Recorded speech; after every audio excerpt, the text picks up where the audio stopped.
تو بھائی نہیں کہہ سکے گا ضرورت تو ہمیں بھی ہے، ہم بھی گناہگار ہیں، ضرورت تو ہمیں بھی شفاعت کی ہے، ضرورت تو ہمیں بھی فیوریٹزم کی ہے، لیکن نظر نہیں آ رہا ہے۔ تو اللہ فرماتے ہیں دنیا میں جنہیں بڑا غصہ آتا تھا اللہ کے بارے میں سن کر کہ اللہ کے علاوہ کسی کے پاس کوئی اتھارٹی نہیں، جبکہ یہ نبیوں کے عاشق بھی بنے پھرتے تھے، جبکہ یہ الہامی کتاب کو چوم چوم کر بھی رکھتے تھے، لیکن انہیں نہ سمجھنا تھا اور نہ اپنے باپ داداؤں کے اور اپنے بزرگوں کے طریقوں کو چھوڑنا تھا، کیونکہ جب قرآن بندہ کلیئر پڑھ لے تو اسے سب کی حقیقت واضح ہو جاتی ہے۔ تو اللہ تعالیٰ پکار کر کہیں گے اور انہیں بتایا جائے گا کہ البتہ اللہ کا غصہ بہت بڑا ہے آج تمہارے غصے سے، جو تم بڑا اپنی نفس میں غصہ رکھتے تھے۔ استدعون الی الایمان، جب تمہیں پکارا جاتا تھا ایمان کی طرف، یعنی الہامی کتاب کی طرف، جب تمہیں اس سے ایمان دیا جاتا تھا، فتکفرون، تم اپنی روایتیں، حدیثیں، اپنی جھوٹی من گھڑت کتابوں کو دیکھ کر کہتے تھے تو کیا یہ سب غلط ہے؟ کیا انہیں عقل نہیں ہے اور تمہیں عقل آ گئی ہے؟ اب عقل کس کو ہے وہ تو آپ خود بھی چیک کر سکتے ہو، آپ کے پاس بھی قرآن ترجمے کے ساتھ پڑا ہوا ہے، آپ خود دیکھ لو عقل کس کے پاس ہے، عقل مند کس کو کہتے ہیں، فیوچر کس کا برائٹ ہے، کس کو بات اللہ کی سمجھ آ رہی ہے۔ تو اس لیے بہت غصہ دکھانے کی ضرورت نہیں، جو لکھا ہوا ہے وہی ہوگا۔ اللہ فرماتے ہیں اس دن پکار کر ان کو کہا جائے گا کہ جب تمہیں ایمان کی طرف، وحی کی طرف پکارا جاتا تھا تو تم اسے ریجیکٹ کرتے تھے، اور آج جب تم نے ریئلائز کر لیا تو اب تمہاری دعا کیا ہے، وہ آیت نمبر 11 میں آپ کو بتائی جائے گی کہ اب یہ دعا مانگیں گے جب ساری حقیقت ان پر کھل جائے گی تو یہ کہیں گے ربنا، اے ہمارے رب، امتنا اثنتین، اے اللہ موت دی آپ نے ہم کو 2 بار، وَأَحْيَيْتَنَا اثْنَتَيْنِ، اور زندگی دی آپ نے ہم کو 2 بار۔ اس کو ہم تھوڑا سا سولف کریں گے کہ یہ کیا بات ہے کہ وہ اس دن قیامت کے دن سر جھکائے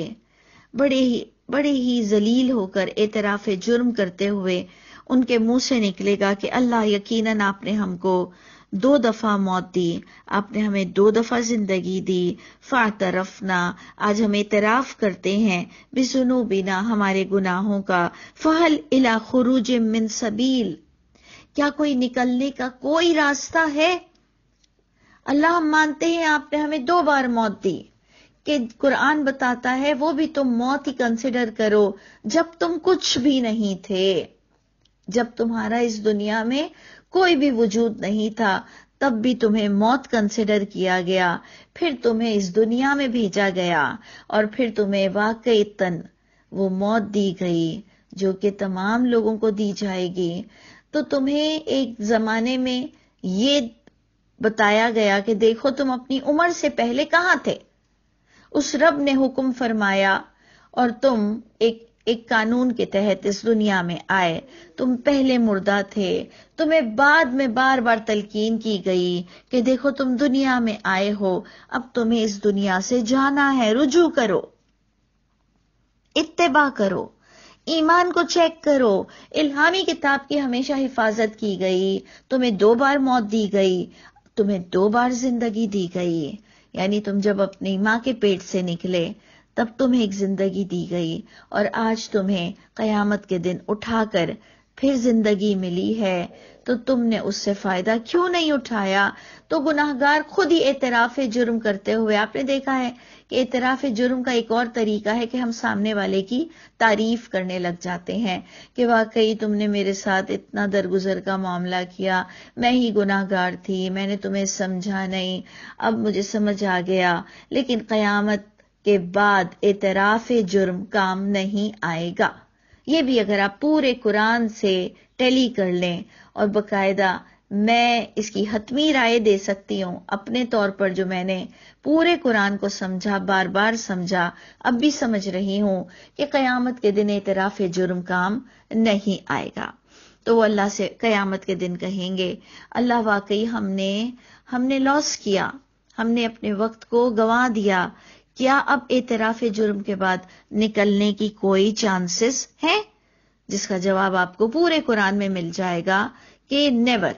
کوئی بھی ایسے چانس نہیں ہے کہ اب تمہاری اصلاح ہو سکے. اس لیے ہمیں یہ آیتیں بتائی جا رہی ہیں. اور آگے اس کا آنسر بھی کچھ اسی طرح سے آیت نمبر 12 میں دیا جا رہا ہے کہ ذالکم، یہ تمہارا اعتراف جرم، یہ تمہارا گڑ گڑانا، یہ تمہارا آج مجرم کی حیثیت سے پیش ہونا، بِأَنَّهُ، یہ بے شک اسی وجہ سے تم آج مجرم ٹھہرائے گئے کہ اذا دعی اللہ وحدہ، کہ تمہیں کتنا سمجھایا جاتا تھا اذا دعی اللہ، جب پکارا جاتا تھا، جب دعوت دی جاتی تھی اللہ وحدہ کی، اس واحد اللہ کے بارے میں، کفرتم، تمہیں اتنا برا لگتا تھا، اتنا غصہ آتا تھا اور تم کفر کر جاتے تھے. اپنے اجماع، تواتر، والدین، علماء، کلچر، سب لوگوں کے حوالے دیتے ہوئے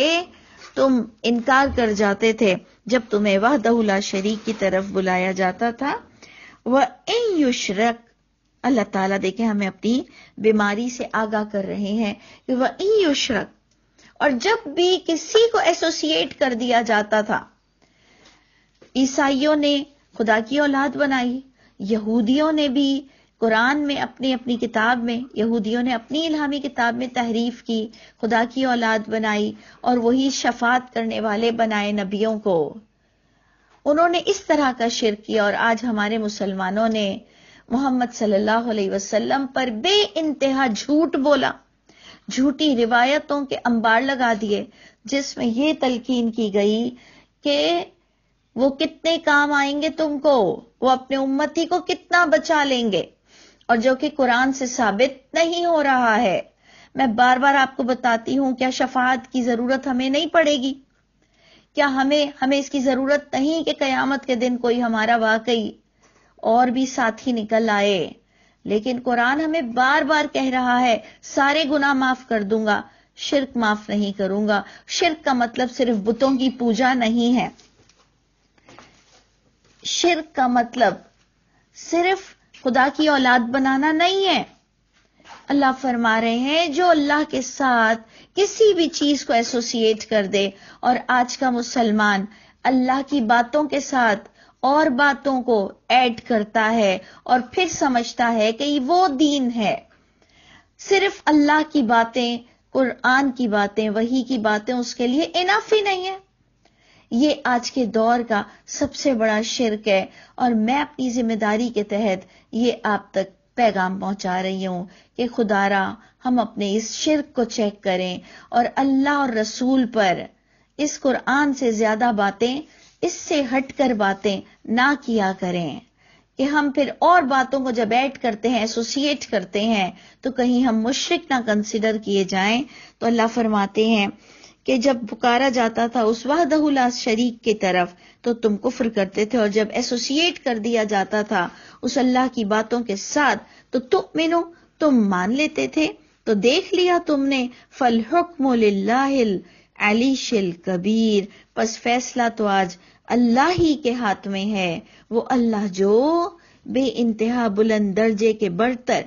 اور اکبر ہیں. تو اللہ تعالی ہماری تمام اللہ اکبر جو ہم نماز میں پڑھتے ہیں وہ قبولیت کے درجے کو پہنچے، اور یہ نماز کی کہی ہوئی اللہ اکبر اور یہ اللہ کی حمد و ثنا یہ اسی وقت قبولیت کو پہنچے گی جب واقعی ہم اللہ کی بات کے ساتھ دوسری باتوں کو ایڈ نہ کریں ایز اے دین. اللہ ہماری اس بری عادت کو ہم سے نکال دے اور ہمارے لیے اللہ کی کتاب بے انتہا مفید اور کامیابی کا ذریعہ بن جائے.